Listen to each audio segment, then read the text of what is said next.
মুশফিকুর রহিম, মাহমুদুল্লাহ রিয়াদ তারা একদম brainless cricket খেলে গেছেন। বাংলাদেশ কোয়ালিটি স্পিন খেলতে পারে না, সত্যটা মেনে নেন। ব্যাটসম্যানদের জন্য আসলে কোনো চ্যালেঞ্জই নেই ঢাকা প্রিমিয়ার লিগে। বল গেলে পরও পাশ দিয়ে ডাইভ দেয় না, যায় না ভাই, টায়ার্ড তো। আয়ারল্যান্ডের সঙ্গে একটা টেস্ট খেলার জন্য বাংলাদেশের প্লেয়ারদের আইপিএল খেলতে যাওয়া হয়নি। আপনি কিন্তু দেশের ক্রিকেটের ক্ষতিটা এইভাবেই করেছেন, আপনি ক্যারেক্টার তৈরি হতে দেন নাই। ওয়ালটন স্মার্টফোন প্রেজেন্টস ক্রিকেট টকে আপনাদেরকে স্বাগতম। আমাদের সঙ্গে আছে জনপ্রিয় ক্রিকেট বিশ্লেষক সৈয়দ আবিদ হোসেন সামি। চ্যাম্পিয়ন্স ট্রফিতে নিউজিল্যান্ডের বিপক্ষে হারের পর একটা কথা সবচেয়ে বেশি উঠেছে যে সৌম্য সরকারকে কেন নেওয়া হলো না। সৌম্য থাকলে কি আসলে ম্যাচটা জিতে দিত? দেখেন, আমাদের বাংলাদেশে যে বিষয়টা ঘটে সেটা হচ্ছে, যখন যিনি দলের বাইরে থাকেন তিনি তখন দলের সেরা খেলোয়াড় হয়ে যান। বাংলাদেশ দলের এখন এই মুহূর্তে যে অবস্থা, কোনো প্লেয়ার এককভাবে আসলে ম্যাচ জেতাতে পারবে না, সেটা একটা কোলাবোরেটিভ এফোর্ট প্রয়োজন। হ্যাঁ, সৌম্য সরকার ওয়ানডেতে আমাদের one of the best players, কিন্তু সৌম্য সরকারকে বাদটা দেওয়া হয়েছিল কেন? কম্বিনেশনের কারণে বাদ দেওয়া হয়েছিল। কারণ মাহমুদুল্লাহ রিয়াদ সাম্প্রতিক সময় অনেক বেশি টাচে ছিলেন, তাকে ইনকর্পোরেট করতে চাইলে কাকে বাদ দেবেন? মুশফিকুর রহিমের নামটাই আসছিল। সাম্প্রতিক ফর্ম বিবেচনায় মুশফিকুর রহিমেরই বাদ পড়ার কথা, কিন্তু সমস্যার জায়গাটা হচ্ছে আপনি দোষ দিতে পারেন সিলেক্টরদেরকে যে বেস্ট 11-এ উইকেট কিপিং করার মতো বিকল্প অপশন তারা রাখে নাই, যে কারণে মুশফিকুর রহিমকে আসলে টিম ম্যানেজমেন্টকে খেলাতে হয়েছে। এটা আমি বলছি না, আমার চাইতে অভিজ্ঞ কোচ মোহাম্মদ সালাউদ্দিন স্যার, আমার চাইতে অভিজ্ঞ কোচ ফিল সিমন্স, ডিসিশনটা তো তারাই নিয়েছেন। আরমান, ডিসিশনটা তো আমি নেই নাই, আমি তো ন্যাশনাল টিমের কেউ না, ডিসিশনটা তো তারা নিয়েছেন। সো আলটিমেটলি তারা নিয়েছেন এই কারণে তারা ফিল করেছেন যে জাকের আলী অনেক এখন পর্যন্ত 50 ওভার্সের ম্যাচে কিপিং করার মতো অতটা ওই প্রমিনেন্ট হয়ে ওঠেন নাই, হয়তোবা তাদের সময়টা লাগবে। তো ওই জায়গাটাতে মুশফিকুর রহিমকে ওই চিন্তা থেকে হয়তোবা খেলিয়েছেন, বাট খেলিয়েছেন যখন এরকম ব্রেনলেস ক্রিকেট খেলবেন তারা। মুশফিকুর রহিম বলেন, মাহমুদুল্লাহ রিয়াদ বলেন, ব্রেনলেস ক্রিকেট খেলেছেন। এখন সৌম্য সরকারের ক্ষেত্রে যদি বলেন, সৌম্য যেদিন 169 করেছেন, বাংলাদেশ ওই ম্যাচটা কিন্তু জিতে না, ওই ম্যাচটা হেরেছে, কারণ কোলাবোরেটিভ এফোর্ট ছিল না। ওই যেটা বলছিলাম যে যখন যে দলের বাইরে যায় তখন মনে হয় সে থাকলে হয়তো বা ম্যাচ জিততাম, কিন্তু কেউ এককভাবে বাংলাদেশকে এখন ম্যাচ জিতাইতে পারবে না। এখন বাংলাদেশকে ম্যাচ জিততে হলে একটা কোলাবোরেটিভ এফোর্টটা প্রয়োজন, অর্থাৎ একজন লিডিং রোলটা নেবেন, তার সাথে 2-3-4 জন সেখানে তারা একটা সহকারীর ভূমিকায় পালন করবেন। কিন্তু বাংলাদেশ যে ফরমেশনটা এখন এই মুহূর্তে, কোলাবোরেটিভ এফোর্টকে আমরা দেখতে পাচ্ছি, কোলাবোরেটিভ এফোর্টকে আমরা দেখতে পাই। মুশফিকুর রহিম, মাহমুদুল্লাহ রিয়াদ তারা একদম ব্রেনলেস ক্রিকেট খেলে গেছেন। 178টা ডট বল হয়েছে আরমান, 178টা ডট বল, এর মধ্যে ব্রেসওয়েলে 42টা ডট বল তিনি পারচেজ করেছেন। এই 178টা ডট বলের মধ্যে যদি 80টা সিঙ্গেলও হতো, তারপরও রানটা হয় 300, তাইলে পরে কিন্তু বাংলাদেশের ম্যাচ জেতার জন্য একটা ইভেন চান্স থাকে। আপনাকে দেখতে হবে গোড়ার প্রবলেমের জায়গাটা, নাম্বার 1 গোড়ার প্রবলেমের জায়গা। আমরা চ্যাম্পিয়ন্স ট্রফি খেলতে যাওয়ার আগে আমাদের ওয়ানডে প্রিপারেশনটা কী ছিল?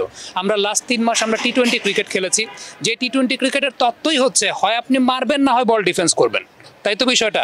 সেখানে স্ট্রাইক রোটেশনের জায়গাটা খুব বেশি কাজ করে না। মিড ওভার্স 11 থেকে 40 মিড ওভার, যেটা সবচাইতে ইম্পর্টেন্ট ফ্যাক্টর, সবচাইতে বোরিং ফ্যাক্টর, সবচাইতে বোরিং পিরিয়ড। এই 11 থেকে 40-এর টাচে কি আমরা ছিলাম? 11 থেকে 40 ওভারের টাচে তো আমরা ছিলাম না, কারণ আমরা খেলে গেছি টি-20 ক্রিকেট, বিপিএল খেলে গেছি, তার আগে এনসিএল টি-20 খেলে গেছি। সো প্রবলেমের জায়গাটা তো এইখানে। দেখেন, ইন্ডিয়ার যখন ইমিডিয়েট কোনো ওয়ানডে বড় টুর্নামেন্ট থাকে বা ইমিডিয়েট কোনো ওয়ানডে সিরিজ থাকে, তখন তারা স্কেজুলের বাইরে, আমি দেখেছি দুলীপ ট্রফি বা এরকম কিছু একটা ট্রফির আদলে India A, India B, India C, India D এরকম সিরিজ আয়োজন করে। এখন আপনার সামনে চ্যাম্পিয়ন্স ট্রফি আছে, আপনি বিপিএলের টিম কমিয়ে আপনি চাইলে কিন্তু 10 দিন আগে বিপিএল শেষ করে মাঝখানে আপনি একটা সিরিজ ধরে ফেলতে পারতেন। আপনি দরকার হলে নেপালরে নিয়ে আসেন না, জিম্বাবুয়ে নিয়ে আসেন না, অথবা আপনি বাংলাদেশ এ, বাংলাদেশ বি, বাংলাদেশ সি করে একটা ওয়ানডে সিরিজ খেলেন না, সেটাও তো আমরা করি নাই। ওই যে 11 থেকে 40 নাম্বার ওভারের যে জায়গাটা, ওই জায়গাটার প্র্যাকটিসটা তো আসলে আমাদের হয় নাই। সো আলটিমেটলি টি-20 ক্রিকেটের অ্যাপ্রোচ একরকম, ওয়ানডে ক্রিকেটের অ্যাপ্রোচ আরেক রকম। ওই অ্যাপ্রোচের জায়গাটা আপনি খেয়াল করে দেখেন, 178টা ডট বল হয়েছে, এখানে জাস্ট 70টা সিঙ্গেলস আসলেও খেলার ইকুয়েশনটা ডিফারেন্ট টাইপের হয়। সো আপনার কোয়েশ্চেন যেটা যে মানে এককভাবে কেউ থাকলে পরে, মানে সৌম্য সরকার যদি সেঞ্চুরিও করতেন, ধরেন আমার কথা হচ্ছে সৌম্য সরকার টপ অর্ডারে নেমে তিনি একটা সেঞ্চুরি করলেন, সেঞ্চুরি করলে পরে কি হবে? মিডল অর্ডার যদি ব্রেনলেস ক্রিকেট খেলে লাভ আছে? লাভ তো নেই। ভারতের বিপক্ষে 35 রানে 5 উইকেট, আর নিউজিল্যান্ডের বিপক্ষে 45 রানে 1 উইকেট, কিন্তু ইনিংস শেষে দেখা যাচ্ছে টার্গেট সেই একই, 230-এর কাছাকাছি। সমস্যাটা কোথায়? দেখেন, এখানে সবচাইতে বড় সমস্যার জায়গাটা হচ্ছে number 1 problem, Bangladesh quality spin খেলতে পারে না।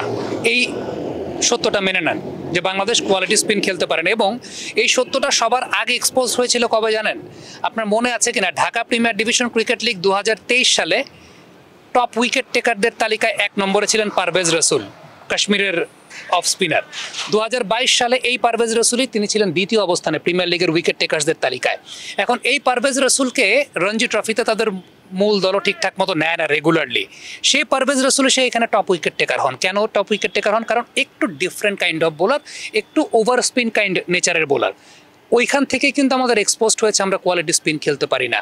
এটার এগেইনস্টে আমরা কোনো প্রিকশনারি স্টেজ নিয়েছি?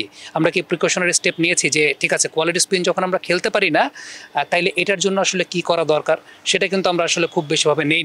দেখেন আমাদের এই জায়গাটায় ব্যাটারদের স্কিল ডেভেলপমেন্টের জায়গাটা কিভাবে হবে? এইচপি প্র্যাকটিসটা কীরকম হয়? 30 জন বা 40 জনের একটা সেট আপ এইচপি, তারা মনে করেন যে যায়, তারা একসঙ্গে কোলাবোরেটিং ট্রেনিং করে। এখন দেখেন সেখানে কোচ থাকেন 4 জন 5 জন 6 জন, 40 জনকে একসঙ্গে হ্যান্ডেল তাদের করতে হয়। সো স্কিল ডেভেলপমেন্টটা কি আসলে হয়? এইচপির ক্যাম্পটা কীরকমভাবে হয়? 1 মাসেরও ঠিকমতো ক্যাম্প হয় না, তার আগে এইচপির একটা ট্যুর চলে আসে বা একটা সিরিজ চলে আসে এইচপির, ঠিক আছে? তাহলে স্কিল ট্রেনিংটা আসলে কোথায় হইলো? স্কিল ট্রেনিংটা তো আসলে হয় না। মানে আপনি এক ধরনের ফেক কনফিডেন্স পাচ্ছেন। আপনি যদি প্রিমিয়ার লিগের কথা চিন্তা করেন, প্রিমিয়ার লিগে যে বিষয়টা ঘটে সেটা হচ্ছে পবিত্র মাহে রমজান এখন প্রিমিয়ার লিগ হয়, মানে বছর ঘুরে প্রিমিয়ার লিগের টাইমটা চেঞ্জ হয় নাই, কিন্তু আরবি বছর ঘুরে ক্যালেন্ডার ঘুরে পবিত্র মাহে রমজানের সময় গেল 3 বা 4টা সিজন ধরে প্রিমিয়ার লিগের সময়টা হচ্ছে।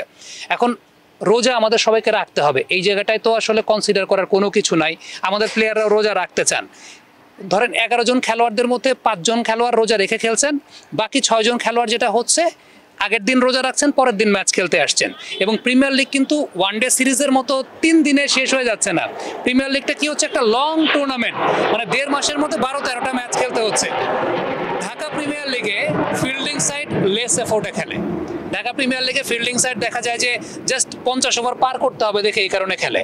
আপনি দেখবেন যে মৃত্যুঞ্জয় মাঝখানে এসে স্পিন বোলিং করছে, একে তো প্রচণ্ড গরম, তার মধ্যে আগের দিন রোজা রেখেছেন।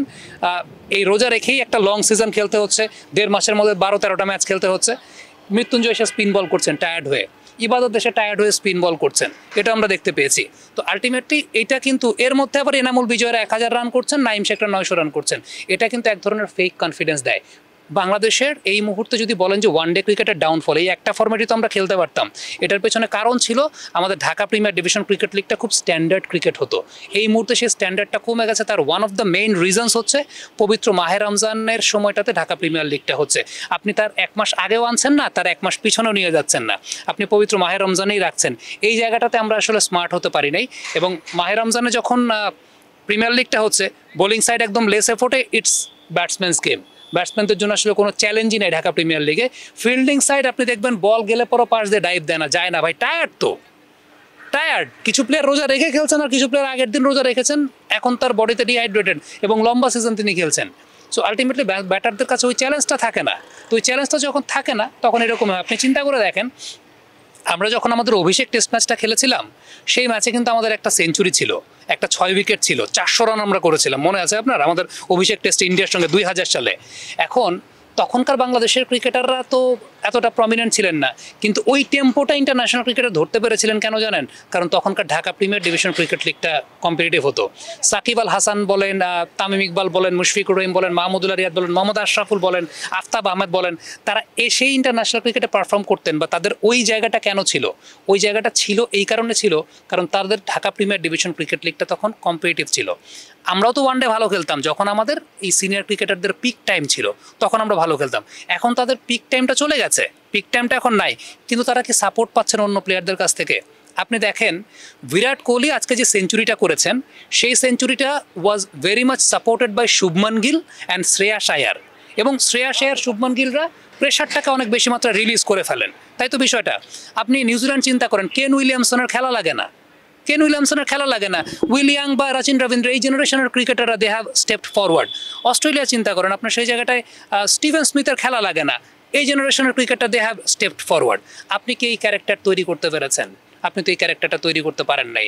এখন ধরেন মুশফিকুর রহিম বা মাহমুদুল্লাহ রিয়াদ, তারা ব্রেনলেস ক্রিকেট খেলেন, আপনি সেটাকে কাভার আপ করার মতো, সাপোর্ট দেওয়ার মতো জায়গাও তো নাই। মানে ওই পাশ থেকে তো ওই সাপোর্টটাও তারা পান না। ধরেন দুই পাশ থেকে যদি ডট বল হয়, আমি একদম ইনিংসটা আপনাকে বিশ্লেষণ করে বলি। বিরাট কোহলি যেদিন সেঞ্চুরিটা করলেন, বিরাট কোহলি এক সাইড দিয়ে শুরুর থেকে ডট বল কনসিড করছিলেন, আর এক সাইড দিয়ে শুভমান গিল সেটাকে পুষিয়ে দিচ্ছিলেন। বিরাট কোহলির উপর থেকে প্রেশারটা কিন্তু released. After that Virat Kohli joined the party. তো আমাদের তো ওই ক্যারেক্টার তৈরি হয় না, সিনিয়রদের পিক টাইম চলে যাওয়ার পর জুনিয়ররা সেটাকে টেক ওভার করতে পারেন নাই। সেটাকে টেক ওভার করতে পারছেন? সেটাকে টেক ওভার করতে পারেন নাই। কেন করতে পারেন নাই? একটা রিজন হচ্ছে যে এই জুনিয়রদেরকে রেডি করা হয় নাই। রেডি করা হয় নাই কেন? কারণ সিনিয়রদের যখন পিক টাইম ছিল তারা জিম্বাবুয়ে, আফগানিস্তান, আয়ারল্যান্ড সবার সঙ্গেই খেলতেন। ওই টাইমটাতে জুনিয়র প্লেয়ারদেরকে ওই অপরচুনিটিটা দেওয়া হতো না। এবং I am pretty much sure, আর মানে আপনি দেখেন সামনে একটা জিম্বাবুয়ে সিরিজ আছে না, বাংলাদেশ টিম ম্যানেজমেন্ট চাইবে তাদের বেস্ট পসিবল লাইন আপটা নিয়ে খেলতে। তাইলে কেমনে উন্নতি হবে? এই যে সামনে জিম্বাবুয়ে আসছে, আপনি এখন ওয়ানডে টিমটাকে 2027 বিশ্বকাপের জন্য যদি চিন্তা করতে চান, বা টেস্ট টিমটাকে আপনি নেক্সট ফেজের জন্য যদি চিন্তা করতে চান, তাইলে আপনি এইরকম খর্বশক্তির দলগুলোর সঙ্গে আপনি আপনার ব্যাকআপ প্লেয়ারদেরকে খেলান, তাদেরকে রেডি করেন ইন্টারন্যাশনাল ক্রিকেটের জন্য। সেটা তো আপনি করেন নাই। যখন তামিম ইকবাল, মুশফিকুর রহিমদের পিক টাইম ছিল, তারা জিম্বাবুয়ের সঙ্গে খেলেছেন, আফগানিস্তানের সঙ্গে খেলেছেন। সো প্রবলেমটা আসলে এই জায়গাটা। আপনার মনে আছে কিনা, আয়ারল্যান্ডের সঙ্গে একটা টেস্ট খেলার জন্য বাংলাদেশের প্লেয়ারদের আইপিএল খেলতে যাওয়া হয়নি। সাকিব আল হাসান খেলতে পারেন নাই, লিটন কুমার দাস খেলতে পারেন নাই, তাসকিনকে যাইতে দেওয়া হয় নাই। সো ফ্যাক্টটা ওই জায়গাটাতে, আপনি কিন্তু দেশের ক্রিকেটের ক্ষতিটা এইভাবেই করেছেন, আপনি ক্যারেক্টার তৈরি হতে দেন নাই। ওই সময়কার নির্বাচকরা তারা খালেদ মাসুদ পাইলটকে বসে মুশফিকুর রহিমের উপর ভরসা রেখেছিল। ওই সময়কার নির্বাচকরা জাভেদ ওমর ভেলেনকে বসে তামিম ইকবালের উপর ভরসা রেখেছিল। সেই স্মার্টনেসটা আমরা এখন দেখাইতে পারিনি, টু বি ভেরি অনেস্ট। বলছিলেন যে মুশফিকুর রহিম, জাকির আলীর মধ্যে জাকির আলী অনেকের 50 ওভার উইকেট কিপিং করার মতো ক্যাপাসিটি নেই, তার জন্য আসলে বাধ্য হয়ে অনেকটা মুশফিককে খেলানো হচ্ছে। এই জায়গায় কি আপনি আসলে লিটন কুমার দাসকে ফিল করছেন কিনা, তাকে স্কোয়াডে নেওয়া হলে আসলে এটা ভালো হতো কিনা? দেখেন, এইটা আসলে আমার কাছে মনে হয় যে সিলেক্টর এবং টিম ম্যানেজমেন্টের একটা কম্বিনেশনের জায়গা, যেখানে একটা গ্যাপ আমার কাছে মনে হয়েছে। কেন মনে হয়েছে? ধরেন মুশফিকুর রহিমের যে ফর্ম, তার তো দলে থাকার কথা না, মানে যে ফর্মের কারণে। এখন সেই জায়গাটায় জাকের আলী অনেককে দিয়ে কিপিং করানোর ভরসাটা টিম ম্যানেজমেন্ট পায়নি দেখেই মুশফিকুর রহিমকে আসলে বাধ্য করেই খেলাচ্ছে বা বাধ্য করেই খেলিয়েছে ডেফিনেটলি। কারণ মুশফিকের যে ফর্ম, কারণ সৌম্য সরকারকে তো বাদ দেওয়ার আসলে কোনো রিজন নেই, সেটা তো কম্বিনেশনের স্বার্থেই বাদ দিতে হয়েছে আলটিমেটলি। আর তার ইঞ্জুরি কনসার্নের একটা জায়গা ছিল যে বিপিএলে তিনি ইঞ্জুরি নিয়েই খেলেছিলেন, আফটার দ্যাট প্র্যাকটিসও ব্যথা পেয়েছিলেন, সেগুলো একটা ব্যাপার। কিন্তু মুশফিকের ফর্ম অনুযায়ী মুশফিককে তো আসলে ওই লাইন আপে আপনার ধরেন যদি কম্বিনেশন প্রয়োজন পড়ে সেখানে রাখার কথা না। এখন সিলেক্টররা তাইলে যখন টিম সিলেক্ট করলেন, তাইলে তারা এমন ব্যাকআপ উইকেট কিপার কেন রাখেন না যাকে বেস্ট 11 আপনি খেলাইতে পারেন? খুব সিম্পল ব্যাপার। কিংবা বেস্ট 11 আপনি রেখেছেন, এরকম প্লেয়ার কেন রাখেন না যার উইকেট কিপিং 50 ওভার্সের এবিলিটি আছে? তো ফ্যাক্টটা আসলে ওই জায়গাটা। আমি বলছি না যে জাকেরের 50 ওভার্সের এবিলিটি নাই, টিম ম্যানেজমেন্ট ভরসাটা পায় নাই দেখে যে 50 ওভারে জাকের উইকেট কিপিং যে পরীক্ষিত না, সো বড় মঞ্চে তাকে 50 ওভারের উইকেট কিপিং করিয়ে দেওয়াটা সেটা টিম ম্যানেজমেন্ট রিস্ক মনে করেছে। তাইলে এটা সিলেক্টরদের সঙ্গে তখন আলাপ হয় নাই কেন? এই গ্যাপটা কেন হয়েছে? সেই কোয়েশ্চেনটা আমি অবশ্যই করতে পারি। আমি সোশ্যাল মিডিয়ায় দেখছিলাম অনেকে নাজমুল শান্তকে দিয়ে কিপিং করানোর কথা বলছেন। ভাই, এত তো সহজ না 50 ওভারের ক্রিকেটটা যে শান্ত এসে উইকেট কিপিং করবে। টি20তে উইকেট কিপিং করেছে, বাট কিন্তু বড় মঞ্চ মানে, তাইলে পরে আমি একটা কথা বলি, কে এল রাহুলকে উইকেট কিপিং করাইতো না ইন্ডিয়া। ভাই, ইন্ডিয়া কে এল রাহুলকে উইকেট কিপিং কেন করাচ্ছে? ঋষভ পান্ট কি উইকেট কিপিং পারে না? ঋষভ পান্ট কি ব্যাটিং পারে না?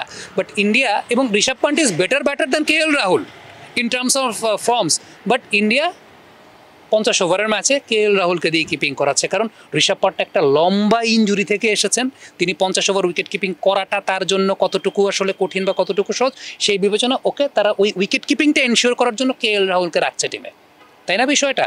সো ফ্যাক্টটা আসলে এই জায়গাটাকে আপনি বিষয়টাকে একটু এইভাবে চিন্তা করে দেখেন। এইভাবে যখন চিন্তা করবেন তখন আপনি আর বলবেন না সোশ্যাল মিডিয়ায় এসে যে শান্ত তো ছিল উইকেট কিপার, তাহলে শান্তকে, মুশফিককে বাদ দিয়ে শান্তকে কিপিং করিয়ে কেন সৌম্যকে খেলানো হলো না? সো আমার কাছে মনে হয় যে এই জায়গাটা একটা কমিউনিকেশন গ্যাপ ছিল between the selectors and also আমার কাছে মনে হয় টিম ম্যানেজমেন্ট।